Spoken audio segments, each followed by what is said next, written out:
Bonjour à toutes et à tous. Alors aujourd'hui, je vais aborder le bonheur au travail et l'éducation. Je parle cette fois-ci en fait des apprentissages, de la manière dont ils ont été réalisés.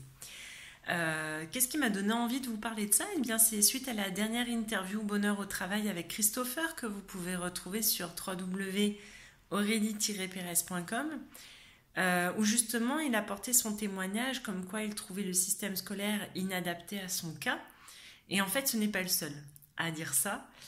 Beaucoup de personnes, quel que soit leur âge, avec le recul, trouvent que la manière d'apprendre ne leur a pas donné le goût, la passion, le plaisir, et ne leur a pas permis d'apprendre dans de bonnes conditions, sereinement. C'est bien souvent des personnes qui ont réussi à se développer beaucoup plus tard, avec leur curiosité d'adulte, mais je dirais heureusement qu'ils ont gardé intacte leur envie d'apprendre parce qu'ils auraient pu être complètement écœurés du système et ne plus avoir envie d'apprendre et d'évoluer. Voire même qu'ils n'en étaient pas capables, avoir cette fausse croyance. La troisième fois où je suis repartie pour étudier le bonheur au travail, je suis repartie encore une fois en Silicon Valley pour voir le système éducationnel parce que justement je me posais des questions. Comment des adultes pouvaient voir si différemment dans leur vie professionnelle, il y avait forcément quelque chose qui était instillé dès le plus jeune âge. Et en allant voir, que ce soit dans des universités telles Stanford, mais aussi dans des petites écoles primaires, je me suis rendu compte qu'effectivement, on était beaucoup dans la croyance dans les capacités des enfants. Les personnels enseignants étaient aussi avec l'idée d'adapter chaque apprentissage, chaque méthode à chaque enfant. Aussi bien pour ceux qui ont des difficultés et donc qui sont plus lents, mais aussi pour les enfants qui sont plus en avance.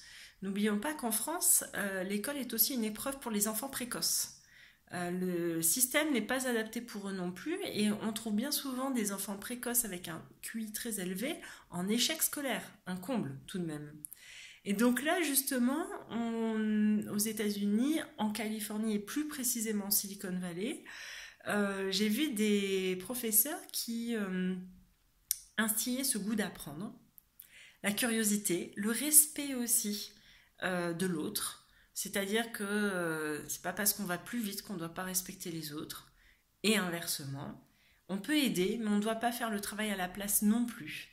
Et toutes ces caractéristiques permettaient d'avoir un bel équilibre et une belle avancée des élèves. Alors bien sûr, il est vrai aussi que les classes étaient moins surchargées qu'en France, mais en même temps, n'est-ce pas là l'âme d'un professeur de savoir transmettre à chacun. J'ai dans mes connaissances une professeure de français en lycée avec des classes surchargées et qui sait très bien s'adapter à chacun. Donc, je pense qu'on peut aussi voir l'âme d'un enseignant et sa passion à la manière dont il transmet aux enfants et aux adolescents. Dites-vous une chose, un enfant qui n'a pas envie d'apprendre, c'est un enfant qui sera en souffrance dans sa vie scolaire, certes, mais aussi dans la vie professionnelle, parce qu'on ne lui donne pas la chance de pouvoir apprendre et passer les diplômes dont il a envie. Aussi, on forme beaucoup aux métiers actuels. On devrait limite former les jeunes aux métiers qui n'existent pas encore, c'est-à-dire leur permettre une polyvalence, une pluridisciplinarité qui font qu'ils sauront s'adapter à ce monde qui est en train de se dessiner avec des emplois qui disparaissent dus aux avancées technologiques, mais des emplois qui apparaissent aussi. Et on néglige beaucoup trop ça, on est encore trop dans le tu seras médecin, avocat, ingénieur. Oui, un petit peu réducteur tout de même pour nourrir les aspirations de ces jeunes. Donc, c'est un débat qu'on pourrait poursuivre pendant des heures. Vous connaissez l'objectif de mes vidéos qui est plutôt de lancer des idées, essayer de provoquer des raisonnements et des déclics en quelques minutes, puisque malheureusement, dans ce monde de fous, nous n'avons plus le temps de parler des heures. En tout cas, si vous avez d'autres questions, comme d'habitude, je vous laisse mes coordonnées sur ce post et n'hésitez pas.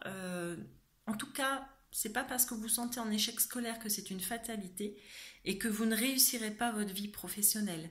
J'en veux aussi pour l'exemple les écoles libres qui laissent l'apprentissage de la lecture, de l'écriture, etc. Qui se faire au rythme de l'enfant.